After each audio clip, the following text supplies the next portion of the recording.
जय श्री कृष्णा। आर्यव्रत की कहानियों में आपका स्वागत है। आज मैं आपको सुनाने जा रही हूँ श्री कृष्ण की कहानी। तो चलिए शुरू करते हैं। मायापति की माया। सुदामा ने एक बार श्री कृष्ण से पूछा, कहना मैं आपकी माया के दर्शन करना चाहता हूँ, कैसे होती है। श्री कृष्ण ने टालना चाहा, लेकिन सुदामा की जिद पर श्री कृष्ण ने कहा, अच्छा कभी वक्त आएगा तो बताऊंगा। फिर एक दिन कृष्ण कहने लगे, सुदामा आओ गोमती में स्नान करने चले। दोनों गोमती के तट पर गए, वस्त्र उतारे, दोनों नदी में उतरे। श्री कृष्ण स्नान करके तट पर लौट आए, पीताम्बर पहनने लगे। सुदामा ने देखा कृष्ण तो तट पर चला गया है, मैं एक डुबकी और लगा लेता हूँ। और जैसे ही सुदामा ने डुबकी लगाई, भगवान ने उसे अपनी माया का दर्शन कर दिया। सुदामा को लगा गोमती में बाढ़ आ गई है, वह बहे जा रहे हैं। सुदामा जैसे तैसे एक घाट के किनारे रुके, घाट पर चढ़े, घूमने लगे। घूमते घूमते गांव के पास आए, वहाँ एक हथिनी ने उसके गले में फूल माला पहनाई। सुदामा हैरान हुए, लोग इकट्ठे हो गए। लोगों ने कहा, हमारे देश के राजा की मृत्यु हो गई है। हमारा नियम है, राजा की मृत्यु के बाद हथिनी जिस भी व्यक्ति के गले में माला पहना दे, वही हमारा राजा होता है।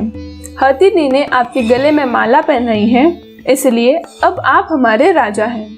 सुदामा हैरान हुआ, राजा बन गया। एक राजकन्या के साथ उसका विवाह भी हो गया, 2 पुत्र भी पैदा हो गए। एक दिन सुदामा की पत्नी बीमार पड़ गई, आखिर मर गई। सुदामा दुख से रोने लगा। उसकी पत्नी जो मर गई थी, जिसे वह बहुत चाहता था, सुंदर थी, सुशील थी। लोग इकट्ठे हो गए। उन्होंने सुदामा को कहा, आप रोए नहीं, आप हमारे राजा हैं, लेकिन रानी जहाँ गई है वहीं आपको भी जाना है। यह मायापुरी का नियम है। आपके पत्नी को चिता में अग्नि दी जाएगी, आपको भी अपनी पत्नी की चिता में प्रवेश करना होगा। आपको भी अपनी पत्नी के साथ जाना होगा। सुदामा की सांस रुक गई, हाथ पांव फूल गए। अब मुझे भी मरना होगा।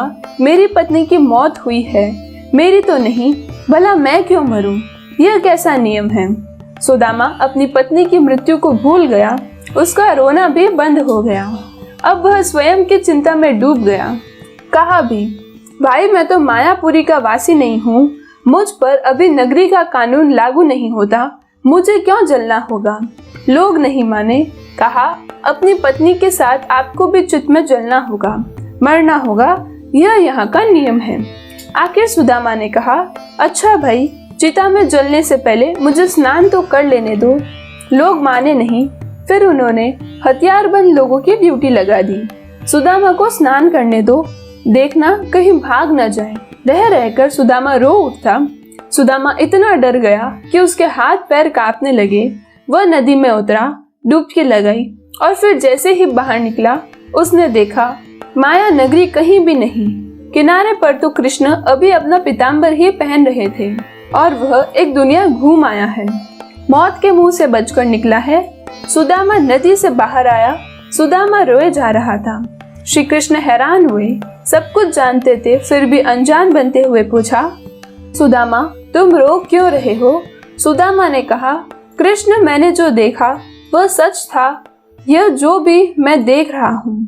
श्री कृष्ण मुस्कुराए और कहा, जो देखा भोगा वह सच नहीं था, भ्रम था, स्वप्न था, माया थी मेरी, और जो तुम अब मुझे देख रहे हो यही सच है। मैं ही सच हूँ, मेरे से भिन्न जो भी है वह मेरी माया ही है। और जो मुझे भी सर्वत्र देखता है, महसूस करता है, उसे मेरी माया स्पर्श नहीं करती।